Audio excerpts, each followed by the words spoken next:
We have put together, I think, the most extensive and inclusive voter fraud organization in the history of American politics.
Every time we vote, we're standing up side by side with the Founding Fathers, with the men of Valley Forge, with patriots and pioneers throughout our history, with all those who dedicated their lives to making this a nation of the people, by the people, and for the people. Elections are the lifeblood of our democracy. They are the mechanism by which the American people choose who is going to rule on their behalf and for their interests and welfare. Without elections, there would be no way for the American people, for us, to exercise our legitimate sway on the future direction of this country.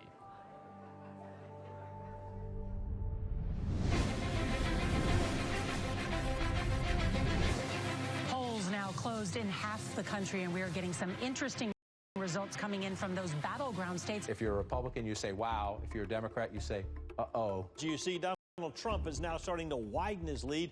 President Trump now with 54% of the vote. The president right now has the lead in the Keystone State. We're going to have a great night, and we're going to have, much more importantly, we're going to have a great 4 years. The 2020 election haunts the American mind. Here's where it gets really bizarre. At Fulton County, most populous county, it is Atlanta, they just stopped counting. Nevada, meanwhile, has stopped counting votes. They've all stopped counting for the night?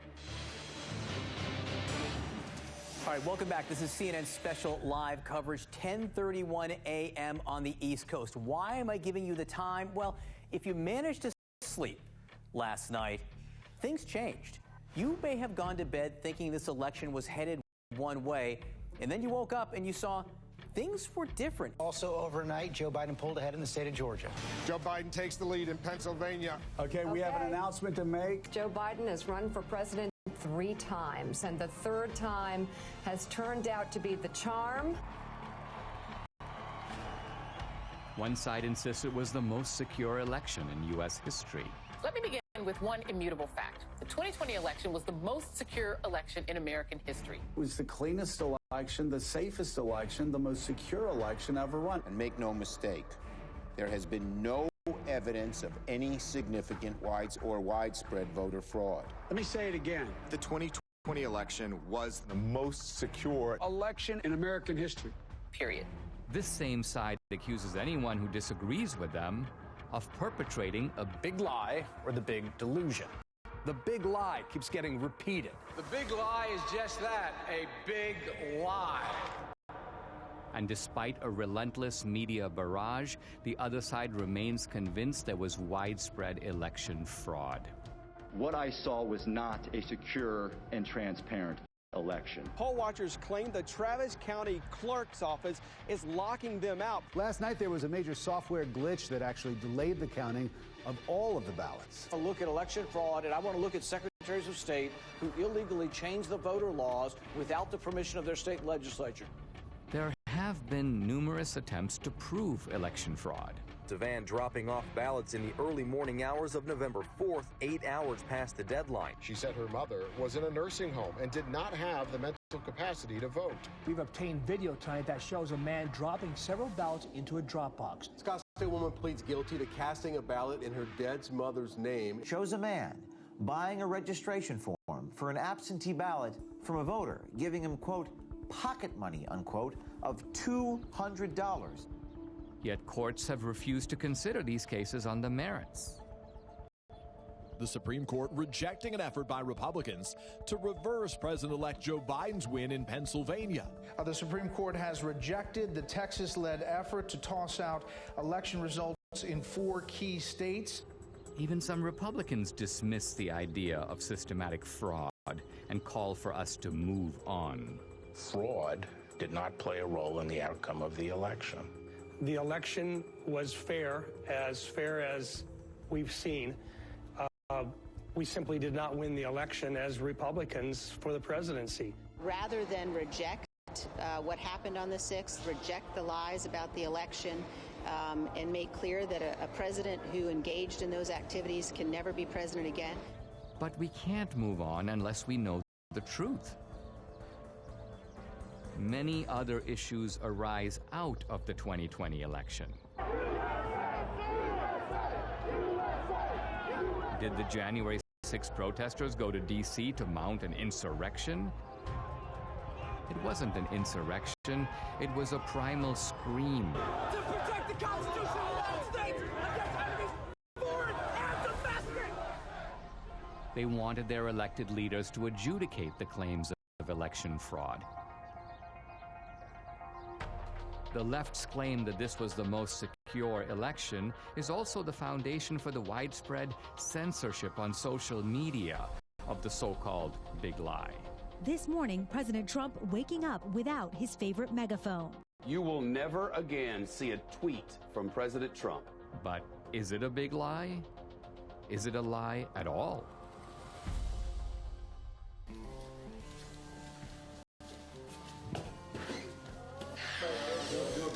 Yeah.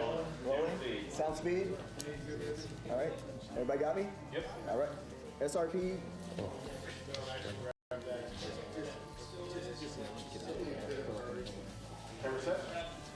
Ready? Set. Hey, I'm Dinesh D'Souza, and this is Season 1, Episode 1 of my new podcast. I started my podcast in early 2021 to speak the truth. But by simply asking questions about election fraud, you get booted from YouTube and Facebook.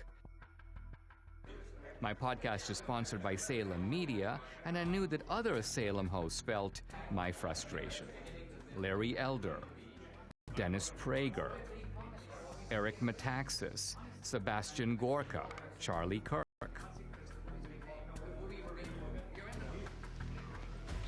Let me begin by asking a very simple question. Do we feel confident or comfortable that we know the truth about what really happened in the 2020 election? I'm agnostic on this question, and I am awaiting more information. What about you, Eric? I think Dennis is a coward. I think, no, honestly, it's almost funny to me you say you're agnostic. And I think most Americans know that we don't know what happened and are not okay with that, by the way. I'm supposed to believe that a man who didn't campaign or campaign from his basement got more votes than the first black president in America? I don't believe it. Charlie? We have crumbs. We have some evidence here and there that the picture is far from complete. Larry, in your race, you were asked straight out, right? Do you believe that the 2020 election was stolen? What was your answer, and do you abide by that answer as of right now? My answer was that Donald Trump is in Mar-a-Lago and Joe Biden is in 1600 Pennsylvania Avenue. The lawsuits did not succeed. Do I believe there was shenanigans? Do I believe there were irregularities? absolutely, and said so. This is probably the most loathed president I've ever seen. I thought Richard Nixon was loathed. I thought George W. Bush was loathed because of the Iraq War. I've never seen the level of vitriol against this man every single day. I think there was a study that found 91% of the news of ABC, NBC, CBS nightly news against Donald Trump was negative, dogged by a bogus 2.5-year collusion investigation. And then on the eve of the election, this Hunter Biden story drops, which shows that Joe Biden completely lied about his lack of knowledge of what his son was doing, and it was suppressed. And even the CEO of Twitter later on admitted that it was suppressed and shouldn't have been.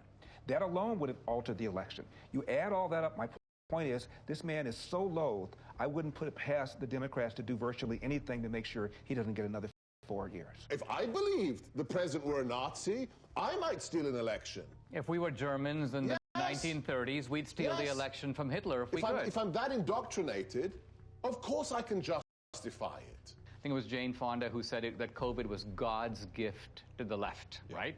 It wrecks the empirical positives of the Trump economy, but here's the other. It enables a whole bunch of things on the other side to change the rules of the election. So the point is, in a COVID environment, is it not conceivable that Trump could have lost fair and square? I think millions of Americans know something went wrong, and they have little pieces, and no one's really put it together. They know that there was injustice. They know it in their gut. They know it through the bellwether counties, where Donald Trump won almost every single one of the predictive counties that show who's going to be president. And then they also know it where they went to bed thinking Trump was going to have 4 more years, and they woke up with the exact opposite.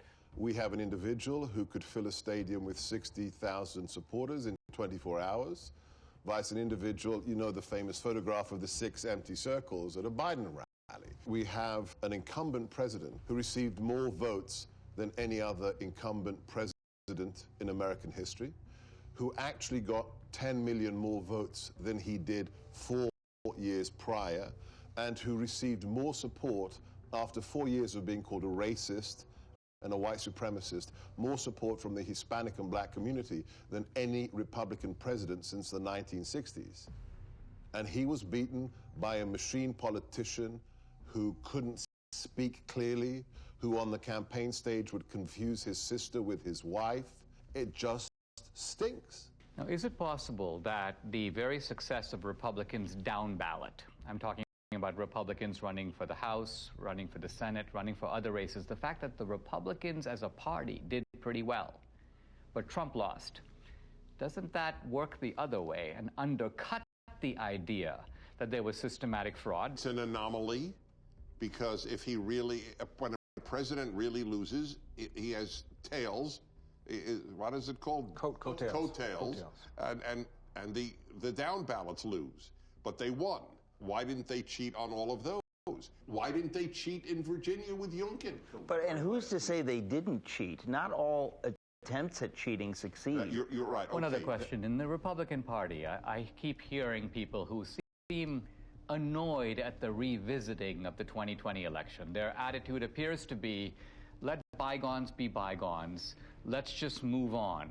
I think the reason that many Republicans are saying let's move on is because bold accusations require bold evidence, and they haven't seen it. And because they know how vulnerable they are and how much they're going to be bashed. Well, yeah, you're called a sore loser. You're called a conspiracy theorist. The people who say that, let's move forward, are people in the elite who see Donald Trump as an anomaly. You will not win in any district in this country because you have said that the 2020 election was a fraud. And if they can't win on this issue, then don't use it. Well, it doesn't have to be the only issue, but their unwillingness even to speak up about it, I think, is despicable. Show me the proof, and I'll bet you they do speak up. Just like I will speak more, and I'm not running for office. But I have not gone on board of, I know for a fact this was a fraud. Show me the money. And in the words of Warren Wolf, let's go to the videotape. Now look, I mean, the Democrats, they have a history of voter fraud. Going back to Tammany Hall in the 19th century, we fast forward to LBJ stealing his first race in Texas, John F. Kennedy, the allegations that he stole the presidency with voter fraud in Texas and in Illinois. They've done it before. I mean, you can have someone who has a criminal record and they're fully capable of robbing a bank, but did they rob the bank? Well, it looks like it. What does our friend Catherine think about all this? Catherine's been a little quiet, but I think that means that they're working on something. I think that you should give her a call and see what she thinks. Hi, I'm Catherine Engelbrecht, founder and president of True the Vote.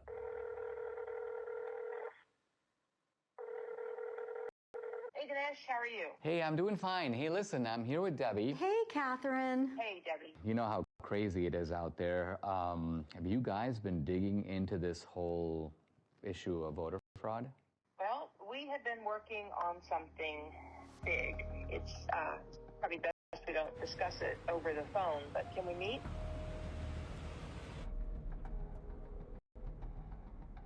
I've been working with Greg Phillips. I don't know if I've ever introduced him to you, but he has a deep background in election intelligence. He's worked projects all over the world. He's a massive 30-year experience. We decided to test a hypothesis, and we went really big. And now we have something that we think you're going to really want to see. So I'll send you the address separately. Now, Greg Phillips, what's your background that prepares you for this kind of work? I've been in and around election intelligence and integrity for about 40 years.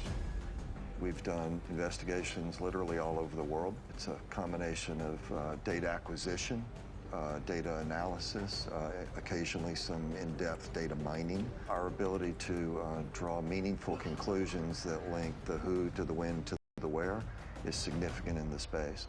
Catherine, you started the group called True the Vote in the year 2010. What was your mission or objective? We just didn't have enough volunteers working at the polls in our local elections. So we began by training people to work in the polls, and then as we got further into it, we recognized, wow, some of the problems you see at the polls can be attributed to problems in the voter rolls. Well, what can we do about the voter rolls? And so it turned into something much bigger than we had anticipated.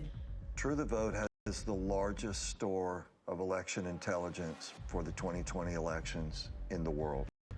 No one has more data than we do.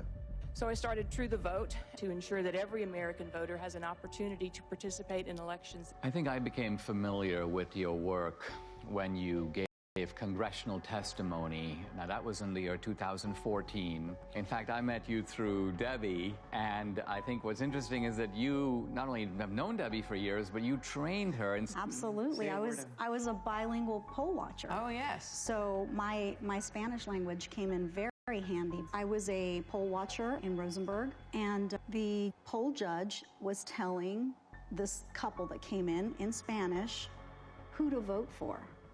And of course, she didn't really realize that I knew Spanish, and so there we go. And you busted them. I busted them. Yeah. So, Catherine, when you set up True the Vote, you set it up not so much, it's not a partisan organization. Is that because you saw shenanigans, problems with voting as coming out of both parties? Oh, absolutely. Plus, we need parity of parties at the polls. Well, you told me about this remarkable election in which you had vote harvesting and vote trafficking, but it was on behalf of a Republican candidate. Exactly.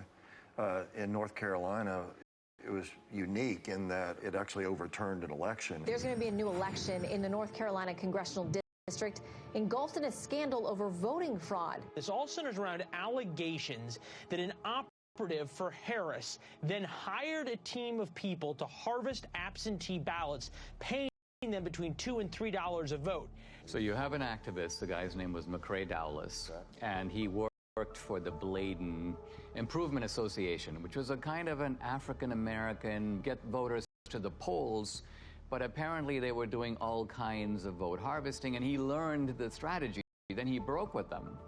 And he took his services to Mark Harris, a Republican, well, actually a pastor who was running. Correct. And Harris won. He pulled it off. In 40 years of doing this, we've seen this over and over again. Sometimes the schemes are a little bit different. Sometimes it's people out banging on doors, gathering ballots.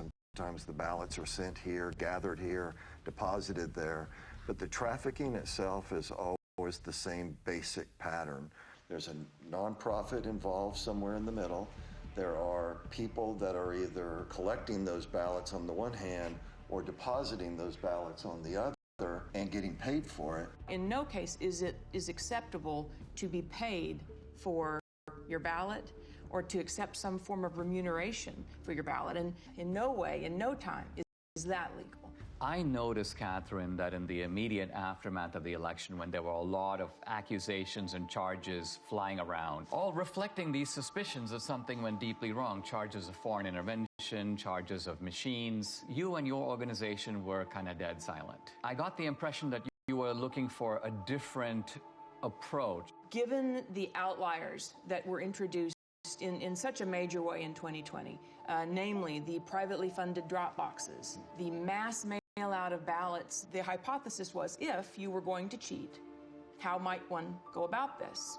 That would be provable, trackable, traceable. You said there might be some, let's just call them bad actors, who are delivering ballots systematically and illicitly to these mail-in drop boxes, and there might be a way to track them and to bust them. We didn't know. We decided we're going to let the data tell the tale, and we collected together a team of highly skilled contractors and put together a plan to see where the data would take us. What, Greg, is geo-tracking? So the idea is to collect these signals that are emitted from your phone. Your cell phone is delivering information to apps that are collecting that ping, so there are 4 key coordinates: the lat long, the elevation, and the time. And with that data, we can then build a pattern of life around you. So that phone's here right now. Well, where's it going to be at 5 o'clock, and where's it going to be tonight? Well, here's my cell phone. My cell phone is off. Can I be geo-tracked even with the cell phone being off? Possibly. Depending on the apps depending that are on on the phone. apps, depending That's on what marketing companies do all day, every day. Now, this is the point. We were at the Apple store and it's CVS, and on both occasions, they knew where you were evidently. Absolutely. And they were telling you about specials, and they were, so people have experience of this. There's 300,000 or so apps that gather that data, and then they sell it to brokers. Isn't it also true that this geo-tracking has now become a vital tool for the military, for the intelligence agencies, and for law enforcement? Indeed, they're using it almost every day. I'll say that there's no question amongst anyone that I know in the community that many, if not all, of the people that were involved in the situation at the Capitol on January 6th were being tracked previous to January 6th because they already knew what their pattern of life was. They already knew who to look at. Many of the people who stormed the U.S. Capitol on January 6th left digital footprints that law enforcement has used in making arrests. You're saying they must have known about these people before, because some of those guys were arrested 1 day, 3 days, 5 days after January 6th, and that's not enough time to do the geo-tracking analysis. The very idea that you could go from the afternoon of January 6th to acquiring the data, tracking the data, unmask who actually owns that phone, which the government is required to do, and then get it to a grand jury, make an arrest in 72 hours? Impossible. It's not possible. They had to have been tracking the people in advance. But the fact of the matter is, these techniques are used every single day by law enforcement, the intelligence community, the Department of Defense. Was geo-tracking part of the way that the CIA was able to identify bin Laden? It certainly played a role. It's even more sophisticated today than it was when bin Laden was disposed of. More and more apps are participating in this program, if you will. The reliability of geo-tracking is not substantially different from the reliability of a fingerprint or the reliability of DNA. If it identifies your phone, now I could have given my phone to Debbie, but the simple truth of it is my phone was there on this particular date, and there's absolutely no question about that, right? That's correct. Now, you decided to purchase through these brokers that make this information available to companies, they make it available all kinds of places to buy data. Let's talk about the methodology. You identified data in certain places, and by and large you focused on the states where the election was decided. Tell us, what are the areas that you bought data for, and what were you looking for? And what's the time period? October 1st through the election. In Georgia, we actually bought from October 1st through January 6th after the runoff. So we went in, we decided to do the Atlanta metro area because it picks up some rural areas, it picks up some urban areas, it picks up some suburban areas. 309 drop boxes in the area. And we thought, okay, well, this is a pretty good test. We, in essence, sort of fenced around those. Geofencing. Geofencing. And then we were able to make purchase of data of people that had been near those drop boxes, but also near the organizations. Across the country, we bought 10 trillion signals. When they give you this data that you then have to go through, what does this data look like? Well, it's a massive data transfer. We have more than a petabyte of data. You're talking about transacting hundreds of terabytes, so it's a significant move of data. You have 10 trillion signals, that's a lot of signals. So what was the criterion that you set? Final decision was they had to have been to 10 or more drop boxes, meaning unique visits inside of a space, and 5 or more visits to one or more of these organizations. Those were the outliers. It was such an aberrant pattern. So what you're saying, I mean, it seems to me there's no reason for someone to go to even 2 drop boxes, but you're saying that maybe there's a conceivable reason someone did that. Let's identify a large number of drop boxes and multiple trips, and that way we're going to catch not all the offenders, right, but the worst offenders. The way we would describe it is we want to absolutely ensure that we don't have false positives, meaning including people that should not have been included. We're not in any way saying that this is all there is. We're just saying that based on our criteria that we identified in Atlanta, 242 people that went to an average of 24 drop boxes in 8 organizations during a 2-week period. 242 mules. Now let's pause for a second. What is a mule? When we started the project, we had to figure out how are we going to describe the individuals and the elements involved. And to us, it felt a lot like a cartel. It felt a lot like trafficking. It can be trafficking in drugs, trafficking in humans. In this instance, it's ballot trafficking. And so we began to use that vernacular. A mule is, by our definition, a person that is involved in picking up ballots from locations and running them to the drop boxes.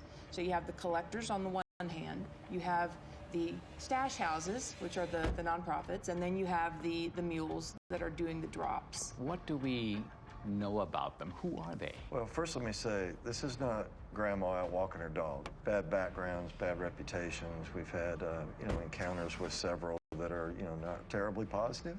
Violent guys. Can be. They are interested in one thing, that's money. Do we know, by the way, how much they get paid? According to the people that have shared information with us, it's generally $10 a ballot. In the Georgia runoff, that number was higher. 2020, of course, was the year of the Antifa riots, the BLM riots, and it was all going on in the months and weeks leading up to the election. Right.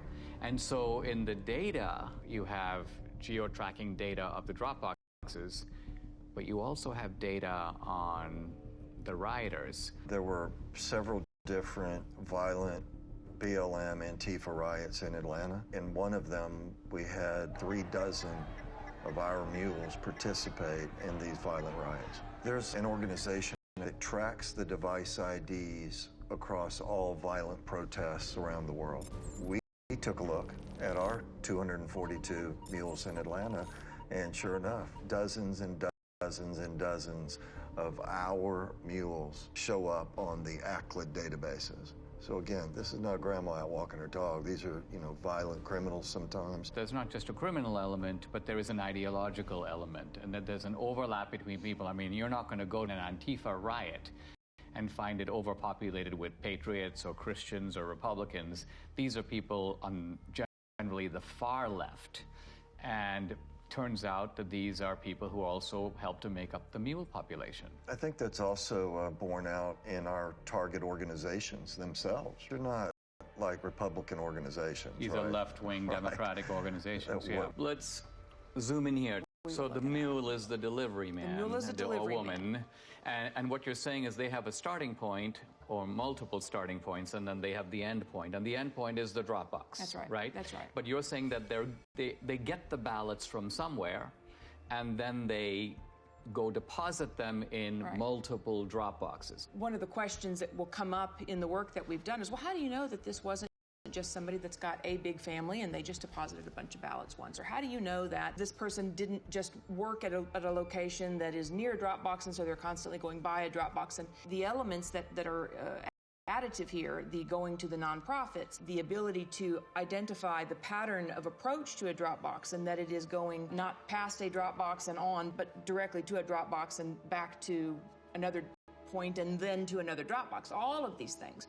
I mean, isn't the timing significant? If some guy's going to a drop box at 2 a.m. in the morning, presumably he's not like out for a walk. Right. So we're going to show you a visual, a pattern of life that someone can see and look at rather than just a whole spreadsheet of numbers, being able to look at it in this manner. What you see here on the screen is a single person on a single day in Atlanta, Georgia. They went to 28 drop boxes in 5 organizations in one day. What are the orange dots? Those are drop boxes. And what is the blue tracks? That is a smoothed out pattern of life so that we could take the sort of the movement of the individual cell phone signals, marry them together into something that's visual so that you can see movement on the individual. To get to some of these drop boxes, you had to be intentional. You had to get off the highway, you had to go on surface streets, you had to turn in somewhere in order to get to those drop boxes. And the circles, I take it, reflect the nonprofit centers. Are that the places where the ballots originate? The stash houses, where the ballots are collected and handed to the mules to take to the drop boxes. Now let's move over to Arizona. How many mules in Arizona? A little over 200. A little over 200. In Phoenix alone. The reason I think this is all very significant is because these were very close states, right? What was the margin in Georgia? 10 or 11,000, I think, in the end. In the end. And Arizona also extremely close. Yeah, very close. Then you moved on to Wisconsin, but our initial look was in Milwaukee. Gross numbers were a little down, but the average number of visits to the drop boxes was up. So instead of having only 24 unique visits, I think we averaged 28. I mean, maybe I've heard people in Milwaukee are really hardworking, and maybe they just went overtime. And then let's go to Michigan. We have more than 500 mules that we've identified in Michigan. Again, the number of boxes is lower. Now, where in Michigan? Detroit mainly, but we have people in Detroit that went to more than 100 drop boxes. I mean, this is stunning because it's like, I cannot think of a rational, kind of innocent reason for someone to do that. It just doesn't exist. No. So any reasonable person would say, you're onto something big here. We should take a closer look. Let's go to Pennsylvania, critical state. I think it was Pennsylvania that really gave Biden the election. Philadelphia alone, we've identified more than 1,100 mules at rates well beyond anything we'd seen. Closer to 50 drop boxes each. Each guy going to 50 drop boxes? Each. 1,100. We saw people driving back and forth to New Jersey across the bridge. You're saying the ballots may not even be from Philadelphia or from Pennsylvania. We're saying somebody should But investigate. you're saying that the origin point appears to be Jersey. Now, running 1,100 mules times 50, we are at 50,000 drop box visits by the mules alone in Philadelphia or greater Philadelphia area. Now, as you were assessing this data, you had, the two of you, and I'm not sure which of you came up with this, a genius idea in my view. It was your of course. Of course, who else? Well, to validate your data. We chose to look at 2 murders that were ebbing on cold case status. And in Atlanta, 8-year-old Secoria Turner was killed by rounds of gunfire shot into a car. It happened just outside this Wendy's parking lot. Bought the data and the team got to work. You could see visually that there were only a handful of unique devices that could possibly have pulled the trigger. So this is the area, and this is where the Wendy's was. And are you saying that each green dot is the same guy, but moving through time? Each color is one person. The shooting actually occurred right here in this parking lot. Sort of inside of this circle are really the only potentially legitimate shooters. Each of these devices has a unique device ID, and we turned the bulk of this information over to the Federal Bureau of Investigation. Now, I read, they've arrested 2 suspects. They have.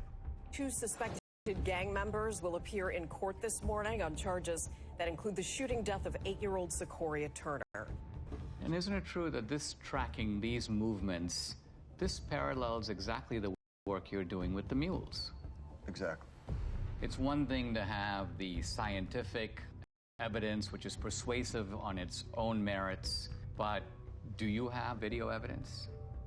We do. How much of it do you have? 4 million minutes of surveillance video around the country. Official surveillance video of these mail-in drop boxes. Yes. How do you get it? You can file for open records requests. Any citizen can do this. It was a very difficult series of steps that had to be followed to procure the actual surveillance video. Do you have video in Georgia? We do. Is it video from the presidential election, the runoff election, or both? Both. Do you have video from other states? Some video from Arizona. We have recently learned video was specifically turned off on particular drop boxes. In which state? Arizona. Wisconsin, it turns out, even though the rules required them to have video. Did they do the video? No, they did not. There should be video on every Dropbox. Indeed. Given today's kind of cost of technology, it would not have been that hard to do it. And you sent me a screenshot, Catherine, where you were requesting video, and I believe it was the state of Georgia saying this video does not exist, and we can't tell you why it doesn't exist. Right, that was in Fulton County. We have correspondence like that from a lot of states. In the absence of video, and that geospatial data is key to decoding, what the greater scheme was. But in the case of what we're going to show you now, what kicks it up a notch is that we have the geospatial data to support the video. Let's talk about some of the videos. So we're going to show you a couple different ones. This particular individual we have in a number of different locations at a number of different times. He's actually a mule. This is the official surveillance video of Georgia. Absolutely. And so as the person pulls up, they don't even bother parking.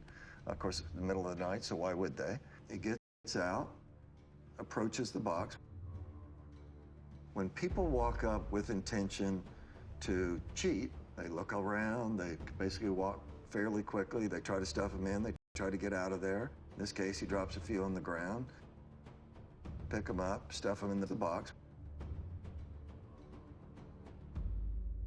Then he hustles back and hustles out of there.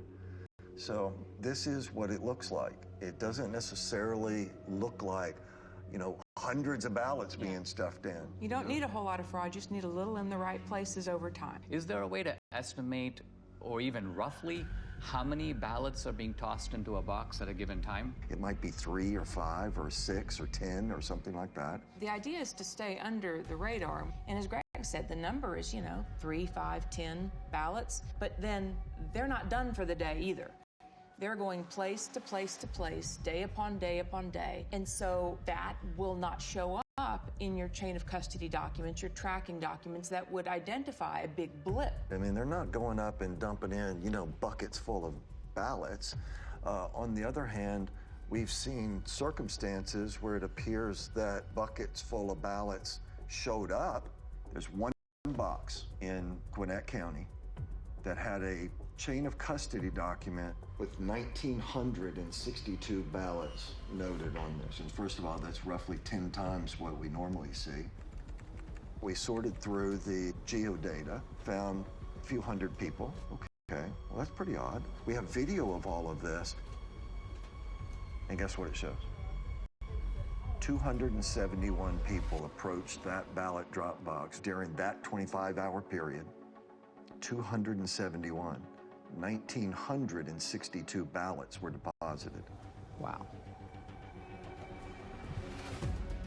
Here are election officials pulling out of that drop box 2 full duffel bags containing over 1,900 ballots.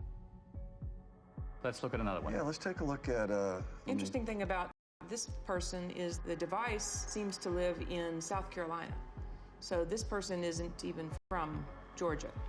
She was here during both election cycles, but is not a resident of the state.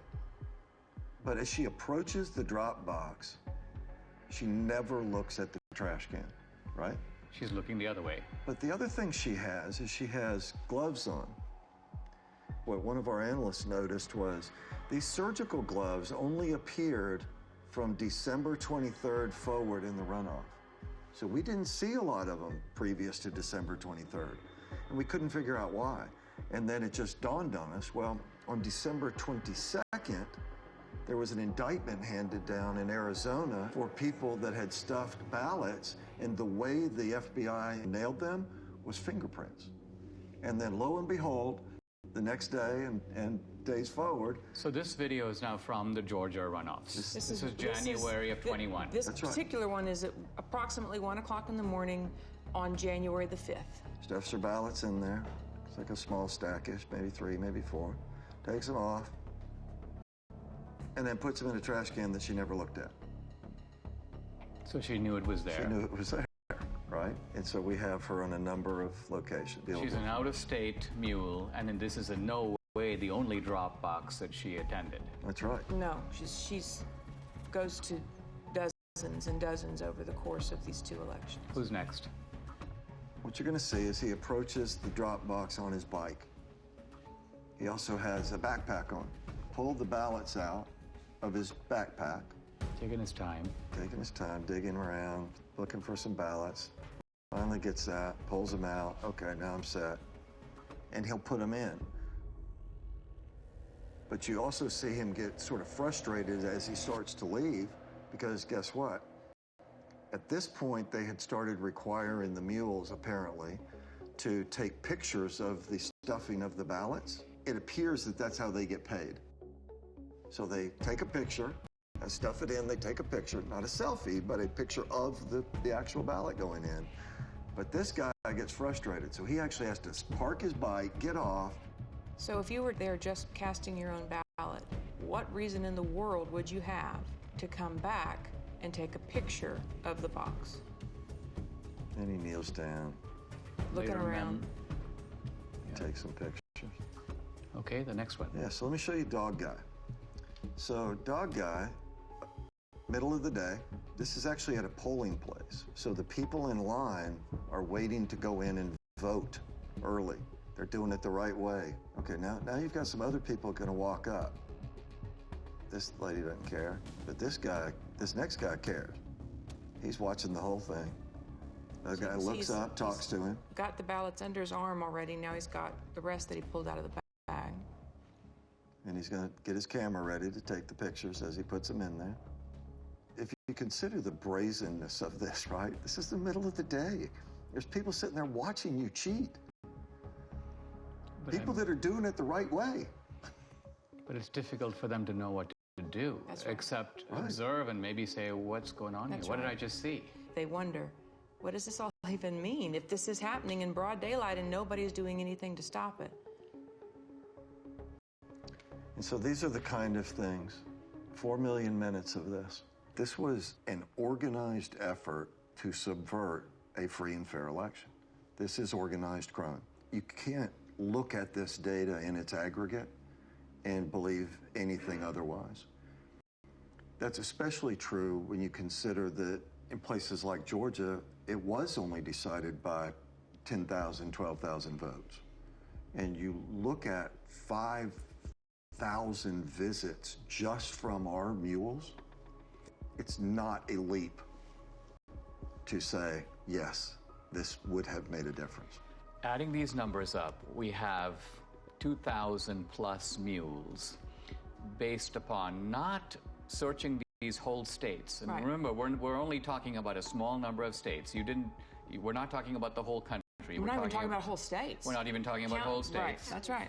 And we're also talking about a gross undercount of the actual number of mules because you set a high bar. They had to go to 10 drop boxes. So if there's a mule who went to 7 drop boxes, you wouldn't catch that guy. And they had to go to nonprofits. So they had to meet those 2 criteria and then go to one of the geofence drop boxes. If they met the 2 criteria but went to a post office box, we're not going to look at them. One of the slogans of the Democrats through all this debate has been, make every vote count. And I think we can now see in a chilling way that this is kind of what they mean. What they mean is, it doesn't matter if all kinds of illegal ballots are being dropped in, let's just count them. Now the narrative needs to be that this is the most secure election. This is the most fabulous election we've ever had. Pay no mind to the millions of Americans that are saying something is not right. This does not make sense. Nothing to see here. Just smile and wave, boys. I mean, wouldn't it be an accurate summary to say that these voter bills that the Democrats are desperate to enact, to federalize the election, isn't it that they want to take all these special provisions that have enabled what we've described, or you've described in the 2020 election, and make it permanent? If we don't wake up and do the hard, roll up your sleeves work that it's going to take to reel this all back together, then yes, all the pieces are in place for our election system to be in permanent lockdown. And it will be done under the watchful eye of a media that will tell you it's all just fine. It seems like they are subverting democracy in the public pretense of protecting it. Absolutely. And it won't stop unless we stop it. If I look across the swath of Republicans, this is not the kind of issue that they seem to be comfortable with. It's almost like they would rather endure. That's right. As I said, well, it's a gamble, right? Because the ones that are enduring are currently elected and in power. When you watch these brazen acts and nobody says a word because they're scared that they're going to be sued, because they're scared that they're going to be canceled, because they're scared that they're going to be silenced, that kind of chilling effect is exactly what they want. And as I said, on the other side of fear is freedom. If you never get past the fear, you're never free. Let's sum up what we know. Do we know for sure that this was not, in fact, far from, the most secure election in history? It was not. We know that for a fact. Do we know for a fact that there was coordinated, systematic fraud in all the key states where the election was decided? Yes. Yes. And therefore, does it follow that the people who suspected fraud, even though they didn't have the proof, their suspicion was right? Absolutely. Their instincts are right. And moreover, that the states that are trying to do something about systematic fraud by restoring a modicum of, let's call it the old rules, checking your voter ID, checking signatures. You want a mail-in ballot? You know what? You got to request an absentee ballot. We're not going to send 20 million ballots out there and see what comes back. That these voter integrity laws, far from being voter suppression, are actually a legitimate way to make sure that the people who vote are actually eligible to vote. 100% accurate. That's absolutely correct.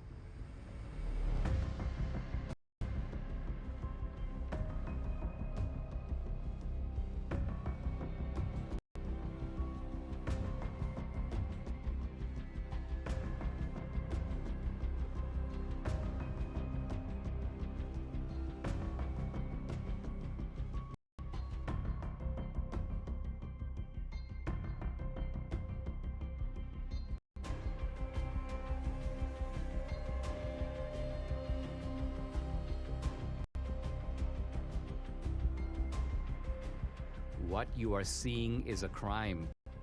These are fraudulent votes. In 2 of our 5 key states, you were allowed to give your ballot to be delivered by a family member or a caregiver. This is vote harvesting, but it's not the same as ballot trafficking. In no state in America is it legal for nonprofit organizations to collect ballots and pay mules to deliver them to mail-in drop boxes.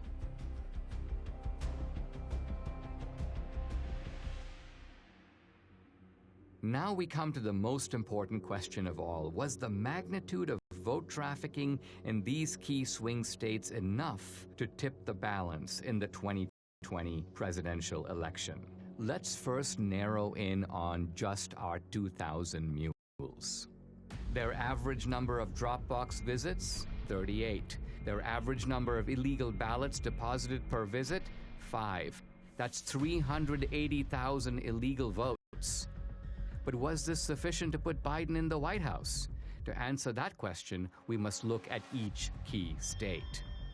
In Michigan, 500 mules, averaging 50 Dropbox visits and 5 illegal ballots per drop.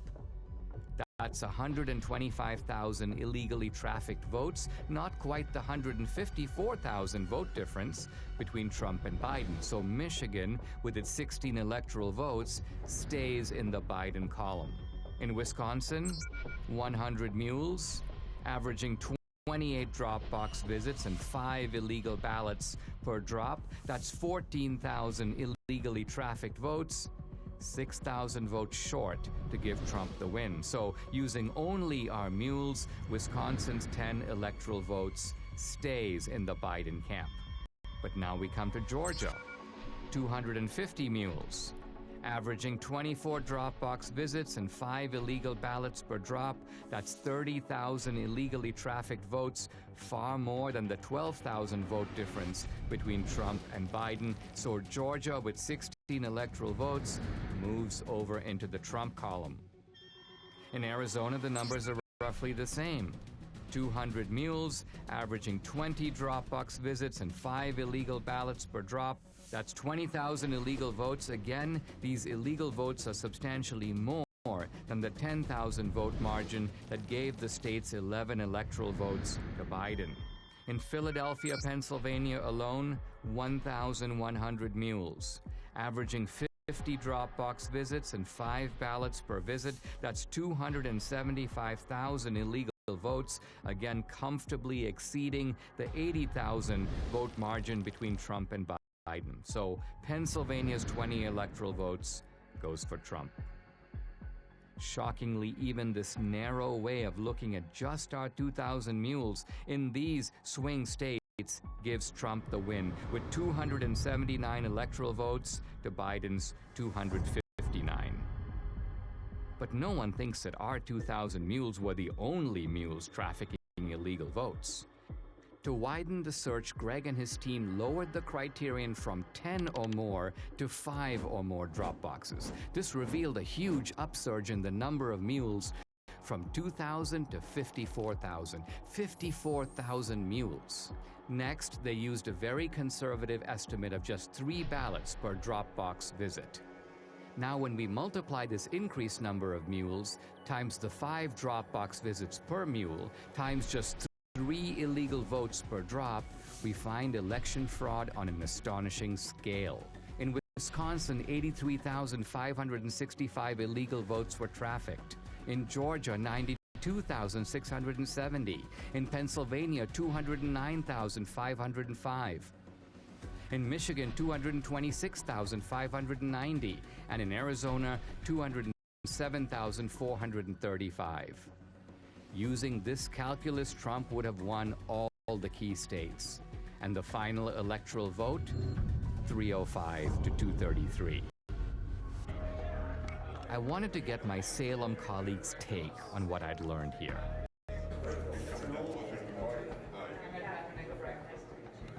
How did you get this video? Is this all surveillance footage? Is this like official status? Sorry, this is all acquired through open records. This is the way that we get it. There's 4 million minutes of video. Well, these are official footage. This is official surveillance footage. It's indisputable. It was taken by the state itself. That's the only place that the video left, came from. I think, did not anticipate that anyone would go through this video. So this is 1 o'clock in the morning. Don't we all vote at 1 o'clock in the morning? Right. Seems silly, but somebody asked me, they go, how do we know this is not normal mail? This is a ballot drop box. Right. Okay, this is not the mailbox where you write your mom. She's got gloves on. She's got gloves on. And what does she do with the gloves? Whoopsie daisy. Hang on, she walked straight past that can and didn't see it. You got to show that again. It's hilarious. Look, she just walks in. So this is not the first time she's done that. No. So that one was in Georgia, is that right? Yes. So in Georgia, it is illegal to turn in anyone but yourself or your family member's ballot. It is illegal. Right? It is illegal. So forget the outcome. That's an illegal practice, what you just saw. That's right. Video number 2. Dog guy. This is called Dog Guy.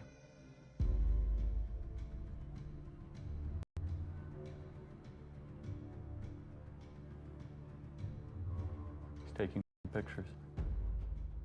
Why would you do that? So you get paid. That's business. It's business. What do you usual. suspect if you had actually caught this person at that moment, hand me those ballots, and the person did, what do you think you would see? Whose name is on it, in your opinion? Ineligible voters, people that have moved. Would you see legitimate ballots? There's an ambiguity in what you're saying. The ballot itself is legitimate. No, that I... Right, it's not a fake piece of paper. Yes, right. okay. But again, remember, when you mail in a ballot, you have a security envelope with the signature verification standard that's been all but washed away. And as soon as it's taken out of that envelope, then you have a disconnect, and the ballot is private. It's a virgin sheet of paper. The ballot is private. The only private. ID is on the envelope on the outside. This is an example of multiple ballots, so this... 3:57 a.m. Prime voting time. Got to beat the lines. This person comes up, and what you're going to see is when you try to put too many ballots in.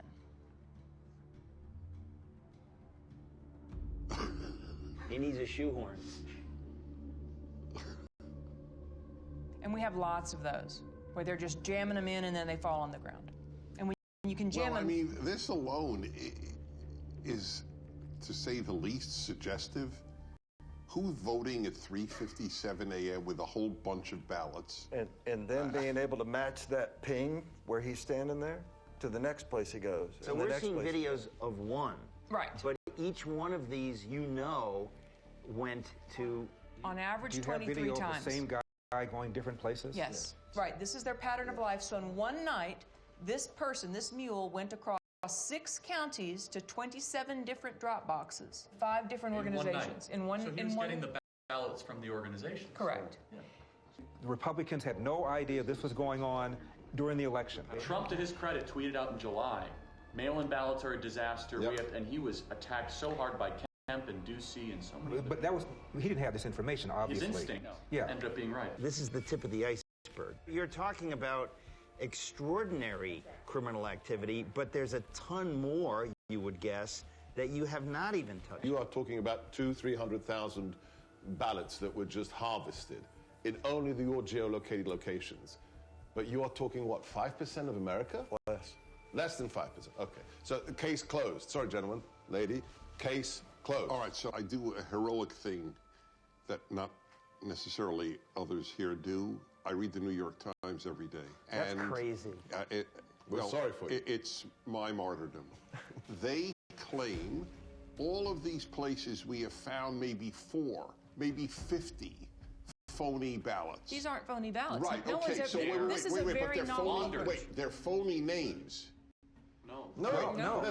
There's no name on the ballot, Dennis. Okay, let's say we got access to every single ballot thrown into the ballot boxes.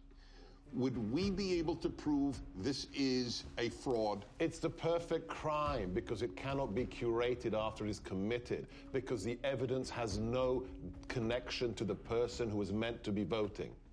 That's the problem. As soon as it gets taken out of the envelope, the identity of the voter disappears. So the vote from John Doe is from a John Doe who is dead or a John Doe who is moved. Is that correct? Or voted somewhere else. Or voted so. Why is that not provable? There's an easy way to bust it, but it's not the way you think. It's not to go find the ballots in the ballot mix. You can't do that. The way to find it is these guys have the cell phone identification of all the mules, all of them. So law enforcement has to step in at this point, and their next step... What were you doing 7 is times? Is to go and interview the mules. Who paid you? Right. Where'd you get the money? Will any state's law enforcement do this? This is a big question. The mules aren't going to fess up. They know they're participating in something that is Well, you've got them on videotape. You've got 2,000 people who are committing felonies. Right. I'd like you to just reflect about what you've learned today and how you're feeling and thinking about it. It's just sickening to me. This is jaw-dropping. What you showed is frightening. Republicans had no clue this was going on. I wondered, were there any Republicans who did know? Investigative journalist Heather Mullins interviews a whistleblower hired by the National Republican Senatorial Committee. I was hired by the NRSC. My job was basically to watch the ballot boxes. And this was for the early voting in Georgia. So that started on December 14th. It ended on the 31st of December. And we would monitor that box from 8 to 8 all day long. So consequently, during those two weeks, I monitored those boxes indiscriminately. I would move around to the different areas in the boxes and watch them 30 minutes here, an hour there. And then I would start to see things where I'd see people walking up with backpacks, and they were unloading large numbers of ballots, stuffing them in the box. Recorded some of that and took pictures of it and dates and times and those things. I spotted plates from Texas, from Colorado, South Carolina, North Carolina. And I just thought that was odd that all these states were coming in, and these people would get out, and I'd watch them get out, and then they'd go up to the ballot and stuff the ballot in the ballot box. I thought that was kind of odd. So, we took pictures of those things. When we took pictures, recorded license plates and those things. And then I uploaded those photographs to a Dropbox. Then when it came to the Georgia runoff, the actual day of the election, which was January 5th, I was up there. It was early in the morning. Now, there were Stacey Abrams people all along the sidewalk up there. How did you know that they were Stacey Abrams people, though? Well, they had those masks on that said vote. Okay. She has one of those things. This was during COVID, right? And they were part of that initiative. I knew that she was part of that initiative that she had going on about get out the vote kind of thing. So it was Democratic Party and it was Abrams people that were, they were all interacting with each other. And then the local Democratic Party chairman was there also. About 6:30 that evening, we noticed there was a female couple. These two ladies had run up and they had a big stack of ballots. And we were standing there and they tried to shove the ballots in there. And I'm looking at her, taking pictures, and the other gentleman took some video and everything. And she turned around and looked at us and she said, "What are you doing?" And I said, "Well, we're taking a picture." And she said, "Well, you can't do that." And I said, "Yes, I can." And she got mad, and she ran up the sidewalk and left. So you're saying the NRSC was made aware that there were people stuffing drop boxes at specific dates and times? Yes. So with what you witnessed during your time watching these drop boxes, do you believe that that was enough for law enforcement to get involved? Oh, definitely. But after several weeks, no contact or anything, and I just... Now, so you're saying, though, if somebody had contacted you, you would be willing to testify to these things and give those depositions under oath? I would have had to. Yeah. I would have had to.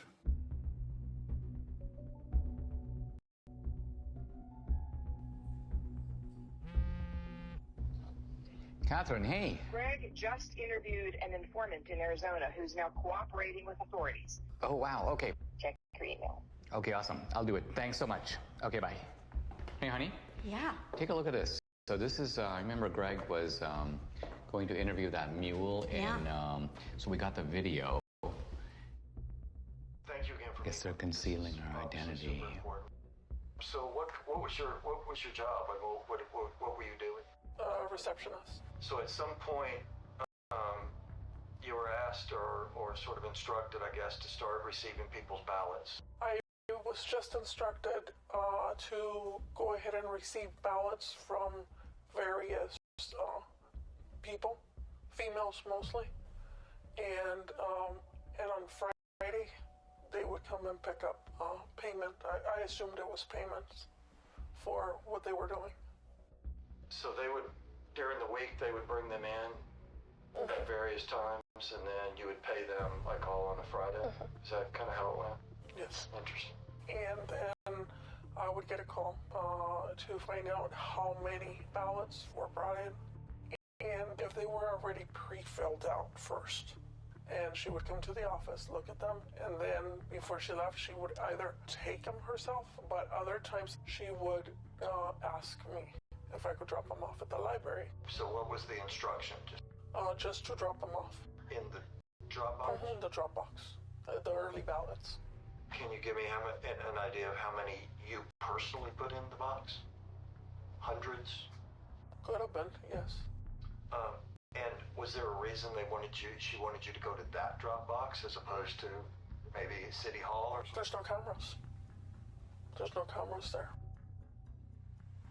And she would want me to take it in the evening when it was dark also. Do you think this is widespread in Yuma County or elsewhere? I would say it is. So do you think that people you know in San Luis, they believe that their vote matters? I don't even think they know the meaning of what voting is. Do you personally think that the elections in San Luis are free and fair? No. They're fixed. They've been fixed. They already know, seriously, who is going to win the next election before it even happens. How do you think this affects the community, especially the Hispanic community? Because it seems like they're preying on minorities. They're an easy target because most of the Hispanics that live in the town are not well educated as far as the law. They look at it mostly as, oh, she's trying to help us because we're older, because she's having someone come and pick it up at my house, because I don't drive. Most of them, maybe, I would say honestly, 90% of the elderly that live in San Luis don't drive or have relatives that are willing to drive them to do this, to go to the voting polls. Back when I first moved into the city of San Luis, I did have somebody come and knock on my door and ask for my ballot. And it was somebody I knew and that I had known for many years since I was a child. And up to this day, that person does not talk to me because I said there was no way I was giving them my ballot. What a brave woman to do this. Totally. I call it the Mexican mafia, seriously, because they work like that. It seems like we need to do a better job of maybe educating folks or helping people understand that this stuff's not okay. I offered a long time ago, but again, they told me, oh, don't do it, because you're going to end up in the trash can in pieces. What do you think it's going to take to get this trafficking to stop? For people to get caught and pay the price. Wow. Unbelievable. We know that the mules got their stashes of ballots from these activist organizations. But where did the activist organizations get the ballots from? Hans von Spakovsky is a former member of the Federal Election Commission, a senior fellow at the Heritage Foundation, and co-author of the book Our Broken Elections. I will say election fraud is bipartisan, but most of the cases I see are, unfortunately, the Democratic Party. Hans, you just watched a mule kind of fessing up about participating in this trafficking operation. Is this kind of a mule operation something familiar to you? But unfortunately, this is so common in some parts of America, particularly the Hispanic community, that they have a special name there. There they call them politiqueros. And these are individuals who are paid by campaigns or political parties to go into neighborhoods and collect absentee ballots to pressure and coerce voters. People who observe election fraud have commented that absentee ballot fraud or mail ballot fraud is the easiest and the most common type of election fraud. Why is that? Well, because they're the only kind of ballot that is voted outside the supervision of election officials and outside the observation of poll watchers. Transparency, as you know, is very important in the election process, and there's no one there at a voter's home to observe what's happening. Also, remember, when you're in a polling place, you fill out your ballot and you then deposit it directly into the ballot box. That obviously is not what happens with absentee ballots. There are some states, I believe about half of them, about 27 states, that allow voter harvesting. And by voter harvesting, what we mean is that you are allowed to give your ballot to someone else and ask them to deliver it. Now, are there any states in which you're allowed to pay mules to deliver ballots to drop boxes? No, you're not supposed to be doing that. And allowing vote trafficking to begin with is a huge mistake, because you're giving third-party strangers, candidates, campaign staffers, party activists, all people who have a stake in the outcome of the election, you're giving them the ability to handle something very valuable, a ballot. Voter fraud is almost incalculably rare in the United States. Does it ever happen? Okay, occasionally it does happen, but it doesn't happen on a national scale. It doesn't affect the outcome. It would affect the outcome. I read these days constantly that election fraud, well, it could occur, but those cases are extremely rare. They're so episodic, they don't have the ability to tip an election.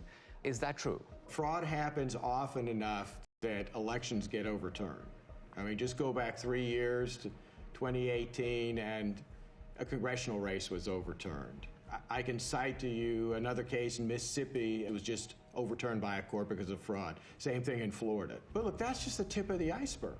Now, we've shown that you've got these mules who are picking up these ballots at various vote stash houses. Hans, where do these organizations get ballots? Well, to quote Shakespeare, let me count the ways. Everything from filling out absentee ballot request forms for voters, but having the ballots sent to them, to actually going to the voters and obtaining the ballots from them, to stealing them out of mailboxes, to actually using high-quality photocopy machines to make their own ballots.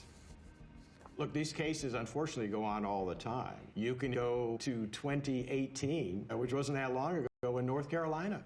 Leslie McCrae Dowless is accused of mishandling absentee ballots in North Carolina's 9th District. Dallas would frequently obtain this report from the Board of Elections, looking for the date an absentee ballot was mailed and if it had been returned. Ginger Eason, who first told me she was hired to pick up ballots, and Kelly Hendricks, who testified she did the same thing. What would you do with the ballots after you picked them up?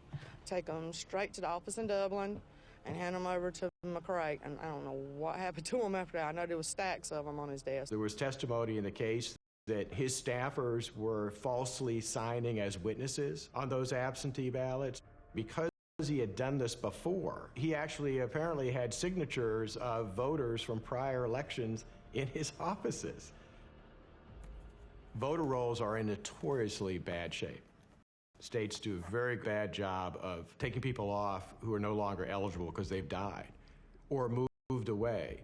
And it's very easy to get hold of a state's voter registration list. So, if somebody's on the list and they haven't voted in 10 years, you're probably pretty safe in trying to cast a ballot. On their behalf. On their behalf. Remember, in states that made the mistake of simply mailing out a absentee ballot to every single registered voter, well, if you're a fraudster and you get hold of that absentee ballot, you've got 90% of the information you need to fill it out, because the name's going to be on the outer envelope and their registered address.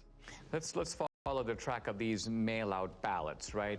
Let's just say you got students on a campus, they've voted, but then they graduate, and obviously they move to a different state. If they're on the voter rolls, is it not a fact that mail ballots will be arriving in the dorms and and so presumably they're not going to be that hard to scoop up if somebody knows where to look for them? No, that's exactly right. And I work in the District of Columbia. They mailed out absentee ballots to all of their registered voters, and I can't tell you how many phone calls I got from people that I know saying that not only had their ballot arrived in the mail, but 5, 6, 7 ballots all coming into their apartment for people who used to live there.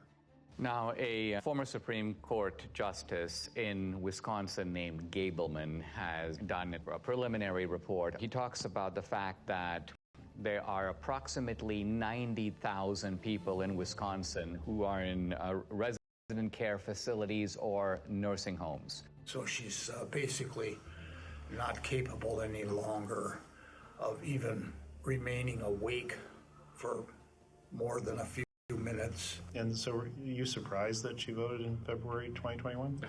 Absolutely. But I was surprised to hear that she voted in the last presidential election. Much to my surprise, she had voted for the last, off and on for the last 10 years.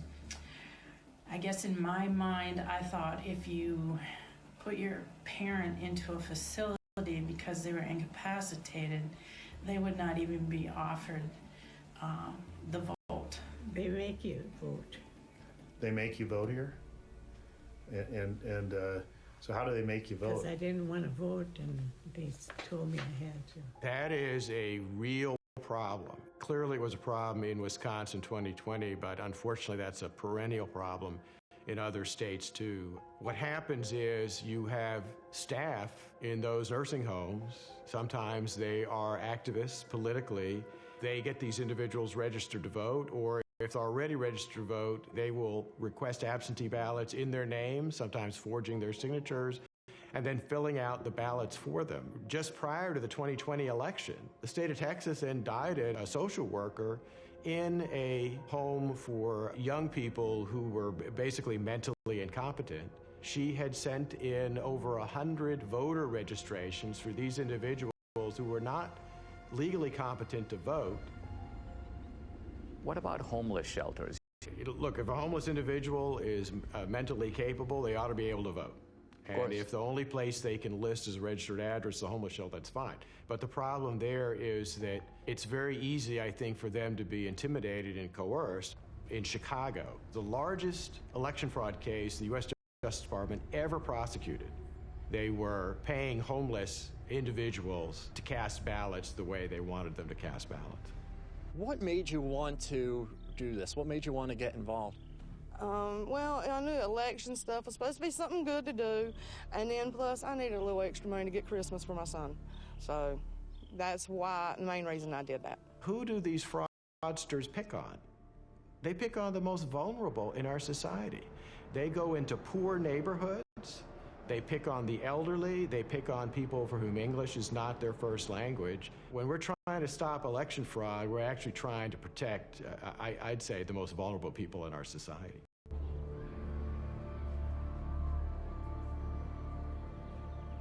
We now know where the ballots could have come from, but to pull off a heist like this on a national scale would take deep pockets. I wanted to find out where the money might have come from. Who could have funded the heist? I met with Scott Walter, an old colleague of mine at the American Enterprise Institute, who is now head of the Capital Research Center. This is an organization that has produced multiple reports on the funding of elections.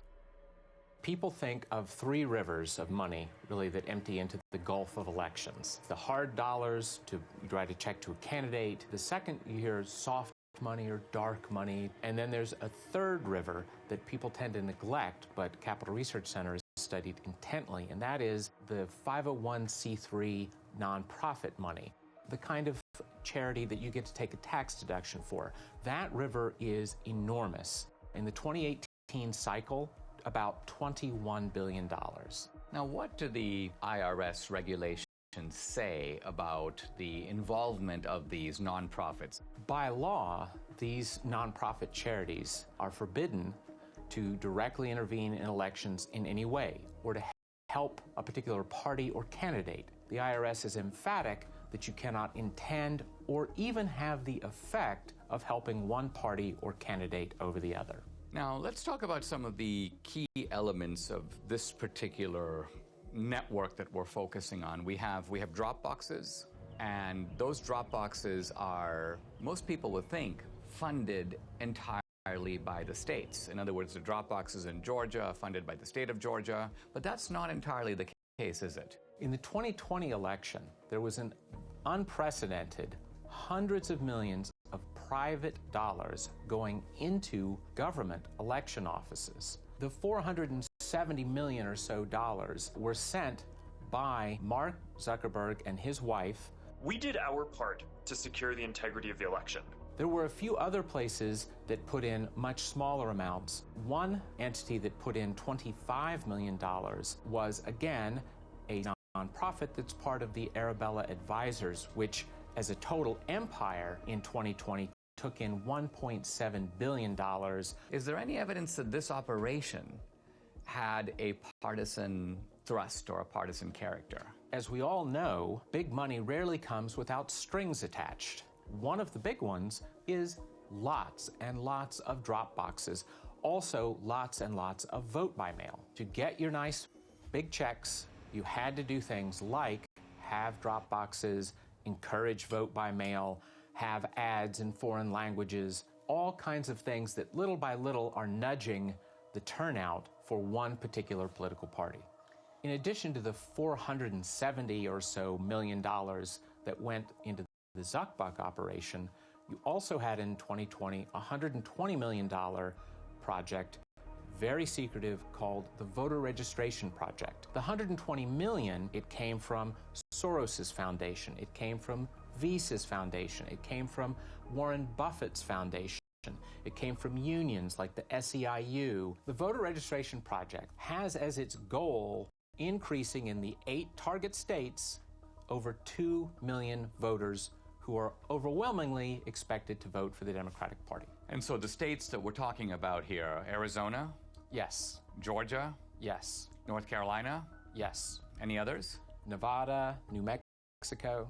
Here we've got an operation of illegal vote trafficking. You've got thousands of mules that are being paid to do this. What you're saying is there is more than enough money available to fund any such operation. In fact, this would be only one part of a much larger effort to control the election. We are talking $500 million in nonprofit charitable funds flowing into efforts to register and get out the vote for Democrats. Most of the left-wing mainstream media, when they reported on the Zuckbucks going through, they made it sound like, oh, it's all going to go for masks and, plexiglass and all. And every study that's ever been done of some of the grants to the big cities found a few percent maybe going to help people that way, and the massive amounts of money going into ginning up the vote by mail operation and the drop box operation and those sorts of things that benefit one political party. How confident should we be that this will be a fair election? They're sending millions of ballots all over the country. This is going to be a fraud like you've never seen. Trump predicted. He said the Democrats are going to cheat, that they're going to use the pretext of COVID, they're going to rig the rules in their favor. Nevertheless, Republicans focus their efforts on the campaign, while Democrats focus their efforts on the process of actually running the election. The two sides don't approach elections in the same way. The Democrats, they understand that the rules, the process by which elections are conducted is just critical. We must now face the chilling reality. The Democrats conceived the heist. They funded it. They organized it. Then they carried it out. They rigged and stole the 2020 presidential election. We cannot be okay with this. We cannot simply move on. Guys, I'd like to have your honest assessment on what you've seen, what you've heard, and what we can reasonably draw from it. What do we have empirically? We have data, geolocated. We have footage of people harvesting ballots. Do we know who those ballots were for? We can't know who they were for. However, you have to inject common sense. Are we saying that in the centers of Democrat-held districts, we are seeing hundreds and hundreds of visits to drop boxes with pro-Trump ballots? It beggars belief. It's ballot laundering. Looks pretty convincing to me. I don't think we'll ever know the full story. And what makes this crime so compelling and unique is that once the ballot enters the system, it's really hard to reverse engineer it. But when you have the cell phone geolocation data and then the actual footage of them doing what you would expect them to be doing, taking pictures of the ballots, taking gloves off, visiting multiple times. I mean, it seems pretty clear to me, and it explains the sudden spike in Biden's support that we saw late at night, the kind of instinct that people had. The control of the U.S. Senate went through Georgia with Chuck Schumer's majority leader, probably because of what we just saw. And I'd like them to answer the mules. If they say it's clean, then be honest and say, okay. They have two ways they'll try to invalidate it. One is minimizing and then slander. Yep. Right. So they'll try to slander Dinesh personally. They'll say, oh, Trump pardoned him or whatever. Therefore, he's trying to get back at Trump to try to reinforce the big lie. I could already see the headline of the Washington Post. Trump pardoned ally comes out with questionable movie. I predict right now they will say, what on earth is a conservative doing tracking private citizens? Gee, how dare, what is Dinesh D'Souza doing to voters at 3 a.m.? In fact, I mean, that'll be part of it. Intimidation will be the word. Right. The word will be intimidation. They'll say no person is safe. Communities of color are being tracked. People like in black neighborhoods are now going to have to fear for their life that their cell phone pings will be paired. And this is Jim Crow 2.0, Dinesh. Is what it is. I disagree that this is not going to be compelling enough. This is a smoking gun. This is O.J. Simpson being seen leaving the scene of the crime.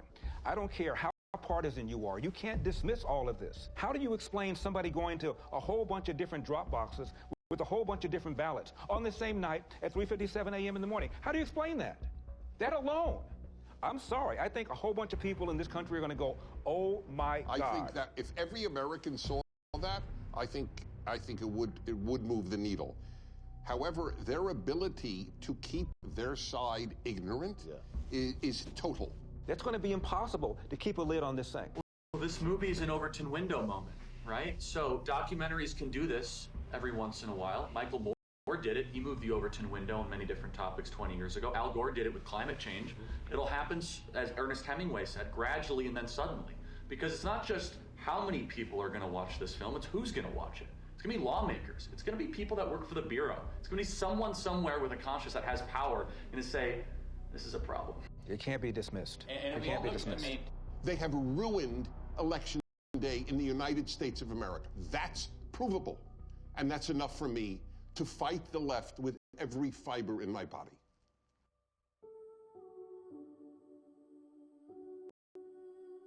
Without free and fair elections, we are not a democracy. We are a nation run by a criminal cartel masquerading as a democracy. Never in U.S. history has a presidential election been as thoroughly corrupted by coordinated fraud across multiple states as we now know took place in 2020. Today, totalitarian regimes camouflage their fake elections with appearance of democracy, but they're not real democracies. We don't want to join them. Our elections must represent the will of American citizens. We who believe in constitutional democracy must be diligent. If we give up, they win. In fact, if enough of us give up, they won't need to cheat anymore. Don't stay home. Get involved. Get out and vote. Do what is necessary to save this great country. The America we love needs us now more than ever.